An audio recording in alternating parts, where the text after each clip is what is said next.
Fala, galera, amigas e amigos do Família da Nação. Estamos entrando numa semana decisiva. É tudo ou nada. A fase de grupos do Flamengo acabou. Agora é matar ou morrer. É mata-mata. E espero que o time esteja muito bem preparado para esses dois jogos. Na verdade, uma sequência de jogos decisivos. Quinta-feira contra a LDU. Depois, a equipe encara o Botafogo, que goleou ontem o Internacional, time que o Flamengo não conseguiu vencer dentro do Maracanã na estreia. O Botafogo sempre complica a vida do Flamengo, principalmente quando ele começa a crescer de produção. Depois o Flamengo joga a vida de novo na Libertadores contra o Deportivo Táchira e joga contra o Palmeiras. É isso mesmo.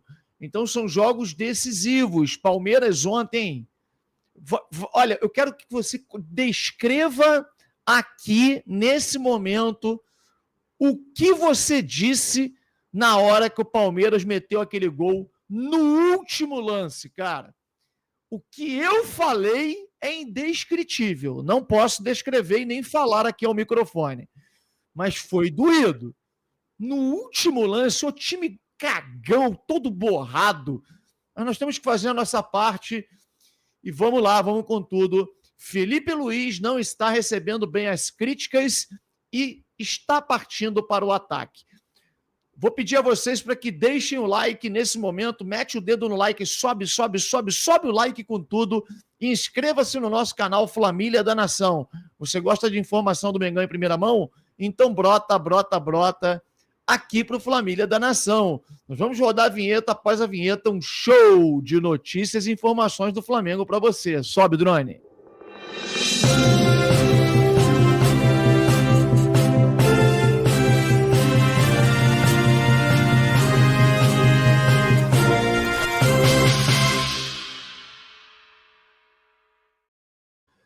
Galera, Flamengo que vem oscilando muito, né? Não só durante os jogos, mas durante o campeonato, os campeonatos. O Campeonato Brasileiro, o Flamengo ganha um jogo, no outro joga muito mal. Contra o Bahia, o Flamengo fez um primeiro tempo muito bom. Muito bom, não, bom. Né? E um segundo tempo ruim. Um segundo tempo que assusta o torcedor do Flamengo, que mostra realmente uma queda de produção. E isso é notório, não dá para tapar o sol com a peneira. Se você quiser aí, ganhou, tá... Não é isso, gente. É nítido. O Flamengo correu riscos num jogo que o adversário era totalmente misto, era um time misto, totalmente voltado para o jogo da Libertadores, que eles acabaram perdendo no meio de semana, dentro de casa, e vão jogar a vida na Libertadores no meio de semana. Então, assim, eles vieram com um time misto, os principais jogadores não jogaram. O Flamengo no segundo tempo, meu Deus do céu, foi um sacrifício, foi um sufoco, e, claro, prejudicado pela arbitragem. O VAR só entra para prejudicar o Flamengo, todo jogo é a mesma coisa. Então, assim, ele entra quando é lance contra o Flamengo. Quando é favorável, não aparece o VAR. A gente tem que colocar tudo isso na balança. Estamos colocando, mas o Flamengo não está jogando bem. E isso é preocupante. O Flamengo na Libertadores da América, eu venho defendendo isso em todos os vídeos e lives. O Flamengo nos últimos 3 anos, ao todo são 22 jogos. O Flamengo jogou mal em todos, inclusive nos que venceu. O Flamengo, eu vou repetir, parece ter desaprendido a jogar a Libertadores da América. O Flamengo jogou mal em todos. E essa foi a pergunta em que ontem eu fiz para o Felipe Luiz. Prometi e fiz. Um Felipe Luiz que chegou na coletiva de imprensa totalmente armado, né? Ele foi até deselegante em alguns momentos com algumas colegas e, assim, discordei dele em vários aspectos, dizendo que o Bruno Henrique fez uma partida brilhante e tal. Não sei de onde que o Felipe Luiz está vendo isso, mas tudo bem. E aí, cara, eu tinha que me preparar muito bem para poder fazer uma pergunta me baseando em dados, em números. E aí eu ia quebrar, literalmente, o Felipe Luiz com esses argumentos que ele dizia ser raso. Você está trazendo um dado raso. O Flamengo está jogando bem, o Flamengo jogou muito bem contra o Cruzeiro no primeiro tempo. Então, assim, ele estava mostrando as garras e vindo com agressividade para cima da imprensa de modo desnecessário. A imprensa é apenas um instrumento de comunicação com o torcedor. E aí, depois da minha pergunta, meu amigo, com todos os dados que eu coloquei nos peitos dele, ele teve que se acabar admitindo que o Flamengo faz uma péssima Libertadores da América. Assista.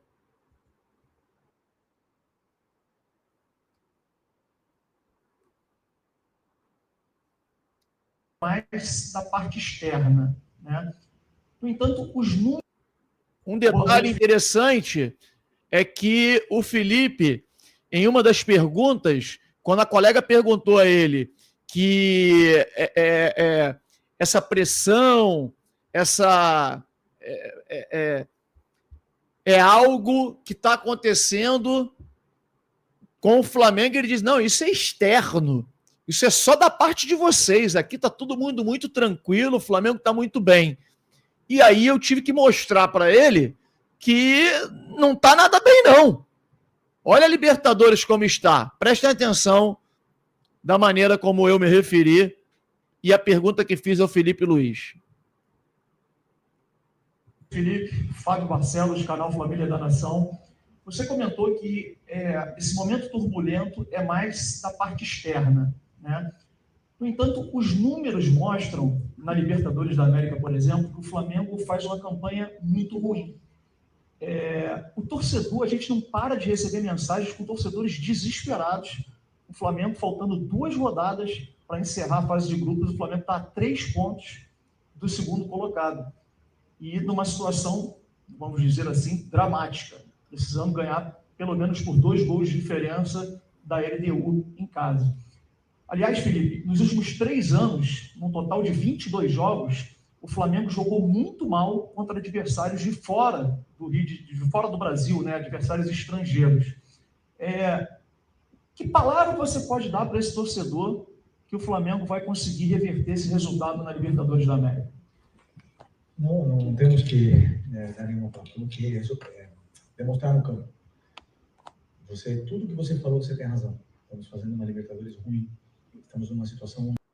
Bom, o áudio está baixo, mas o Felipe Luiz ele responde o seguinte: tudo que você falou, você tem razão. Nós temos que demonstrar dentro do campo, né?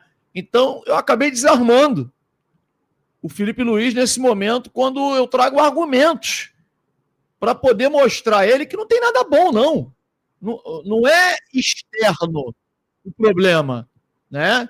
É um problema que vem acontecendo, que é muito grave e que a gente precisa, sim, mostrar ao torcedor que não está legal. E o Felipe Luiz tem que se desarmar. Não está legal a maneira como ele está se comunicando com o torcedor do Flamengo.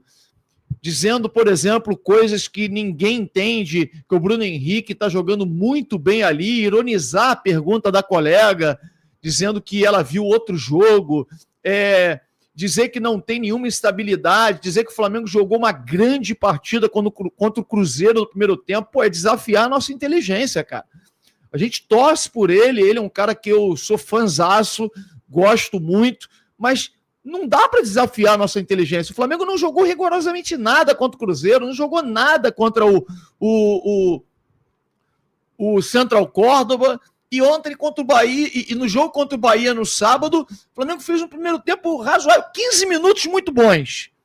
Dos 15 minutos aos 45, o Flamengo fez um primeiro tempo bom e o segundo tempo ruim. Então, isso tem que ser dito, né? E aí, depois que terminou a coletiva do Felipe Luiz, José Boto chamou a gente e pediu para falar, fez diversas críticas à diretoria, não, à comissão de arbitragem, ao árbitro do jogo, enfim. A gente não vai colocar aqui para vocês as críticas que ele fez, e com razão, tá? mas eu queria colocar aqui para ele a pergunta que eu fiz a ele sobre quantos reforços o Flamengo vai trazer nesta janela, porque eu tenho certeza que é isso que você que está do outro lado quer saber. Olha o que disse José Boto em relação à minha pergunta.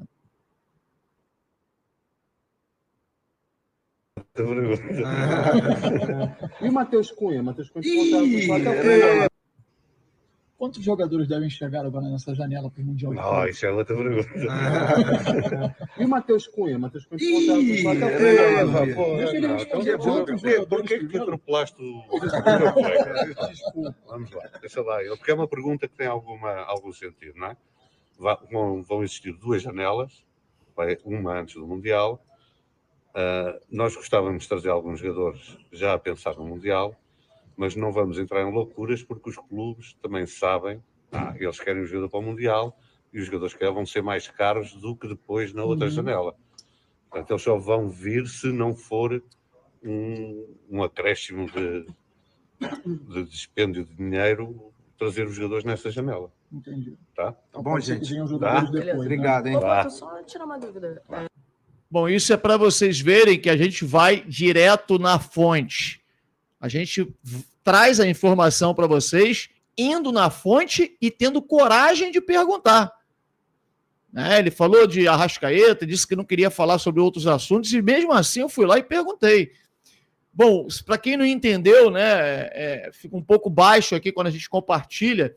Ele disse o seguinte: o Flamengo está buscando reforços para o Mundial de Clubes, vai tentar esses reforços para o Mundial, mas ele tem percebido que, por conta do Mundial de Clubes, os clubes, que não vão disputar o Mundial estão pedindo valores altos, valores mais altos do que aquilo que normalmente vale o jogador, E que se o Flamengo não conseguir, se eles onerarem o valor nesta primeira janela, que vai durar só 10 dias, a primeira janela para o Mundial, o Flamengo vai deixar para contratar na janela seguinte, que começa, se eu não me engano, no dia 5 ou 6 de julho. E aí vai até setembro. Enfim, não é muito animador, porque a gente esperava que o Flamengo fosse trazer pelo menos esses 4 reforços prometidos para esta janela, para jogar o Mundial, mas de qualquer maneira ele deixa muito claro que o Flamengo vai se reforçar e vai vir muito mais forte para esse segundo semestre. E aí, gostaram? Informação direto da fonte, amiga. É direto com o Felipe Luiz perguntando, é direto com o José Boto perguntando. Então, acho que a gente merece esse prestígio de vocês deixando o like e inscrevendo-se no nosso canal Família da Nação. Dá essa moral, mete o dedo no like e também inscreva-se aqui no nosso canal Família da Nação. Um grande abraço a todos, fiquem com Deus, uma ótima semana.